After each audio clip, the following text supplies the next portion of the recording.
Okay, we are going to start the second part of week 3 supplement. And this is when we're going to start writing arguments. Okay, so this would be like 3.6 and 3.7 in your textbook. So we're talking about an argument. Okay, an argument consists of two or more premises followed by a conclusion. Okay, so in this example, they're making this argument: if you live in Las Vegas, Nevada, then you live in the southwestern United States. If you don't live in the southwestern United States, or you don't live in the southwestern United States, therefore you don't live in Las Vegas, Nevada.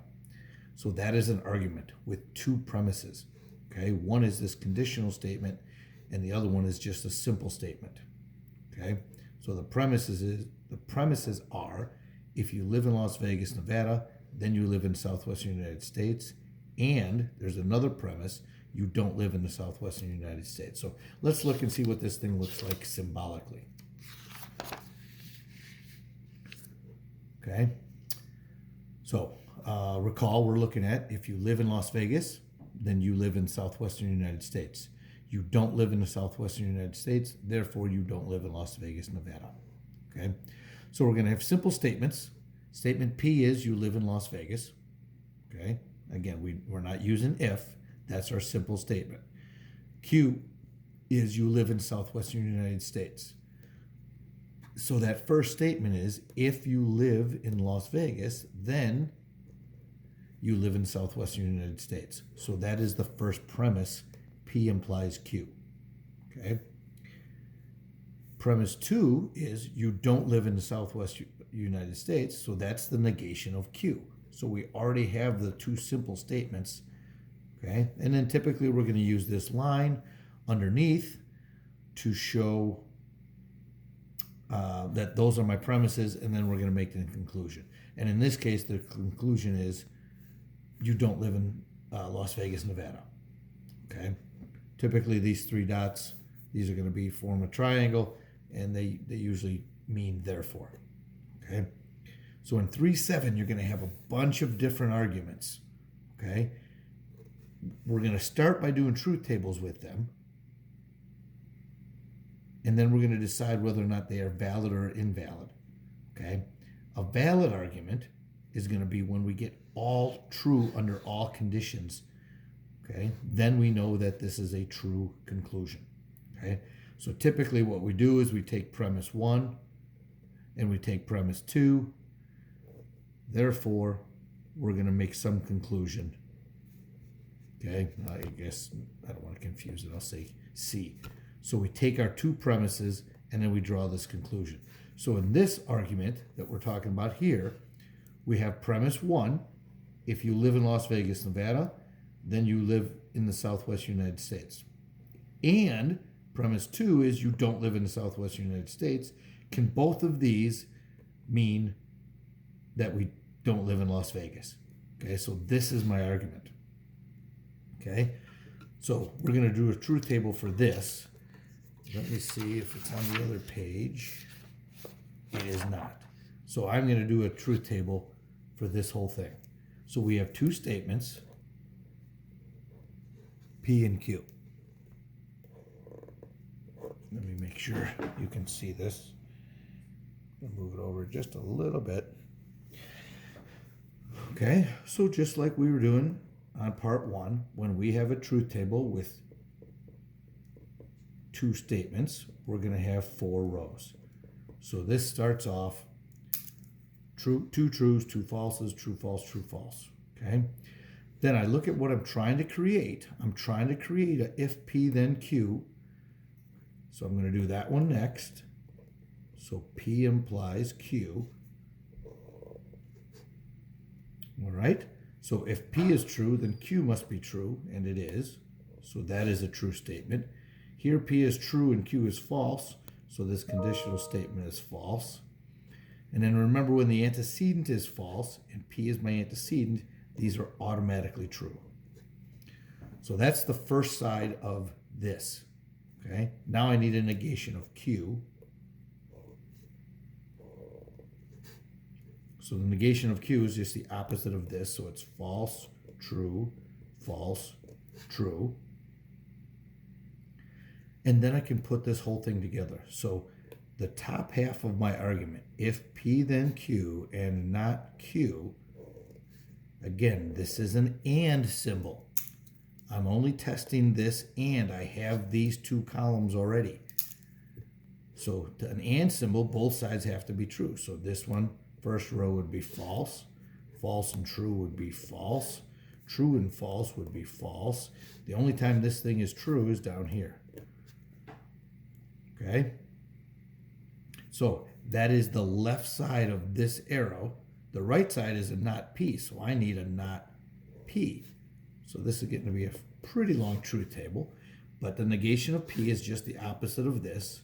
So it's false, false, true, true. And then I can put my whole argument together. So the whole argument is if P implies Q and not Q, does all of this imply not P? So this column is my antecedent and this is my consequence. And we should know when the antecedent is false, this thing is automatically true. So for these first three, I don't even have to look here. These are false. The antecedent is false, so that argument is true. And in the last row, the antecedent is true, and it turns out the consequence is true, so this is true. Okay? So this is a tautology.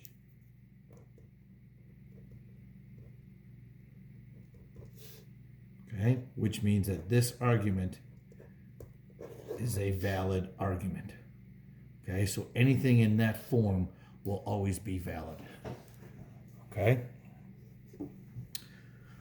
All right. Let's see what we have here in the next one.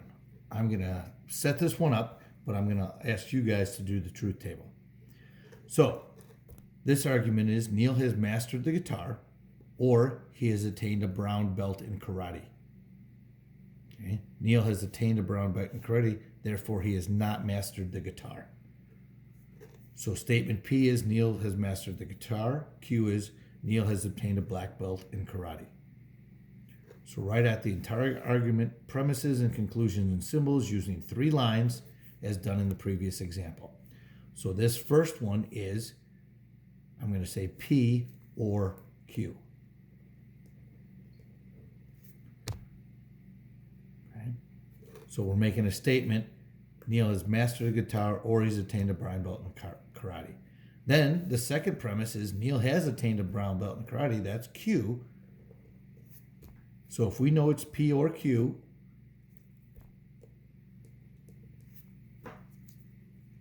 and we are trying to conclude what? That he has not mastered the guitar. Okay? So that's what our argument is going to look like. This is the first premise. This is the second premise. And this is my conclusion. Okay? So if I write it using one line, I take the first premise, P or Q, and Q. So premise 1 and premise 2. Does all of that imply my conclusion? So that's what these things look like. Okay? And then I'm going to ask you guys to do this last truth table for this. Okay? And this is kind of what I'll be grading. To set it up, though, it's going to look like this. Your lines are going to be P and Q. Okay? Then we work inside the brackets, so we're going to need a P or Q. Then I need to put my 2 premises together, so it's going to be P or Q. I'm losing my ink here. And Q. So that would be the entire left side of this arrow. Then you're going to need a not P, because we don't have a column for that.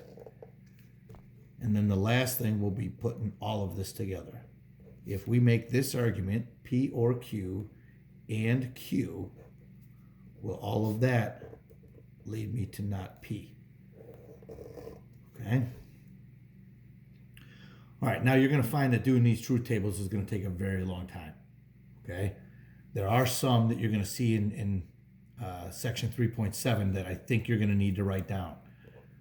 For sure, one of them is this. This is what we call the direct proof. These would all be valid arguments. If we say P implies Q and we know P, then we can conclude Q. Okay? The one we just proved earlier was this. If P implies Q and we have not Q, we can conclude not P. Okay? I think you're going to find out that this argument up here is invalid, because what we're going to be looking for is going to be things like this.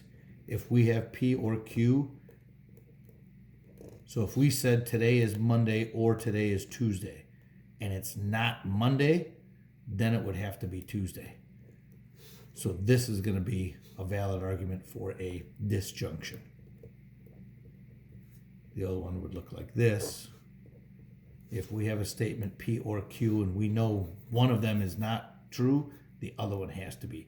So this is going to be what I want you to kind of write down at the end of 3.7 is what all these arguments look like. Okay? So that's week 3. Put part 1 and part 2 together and we should be in good shape. All right? Good luck.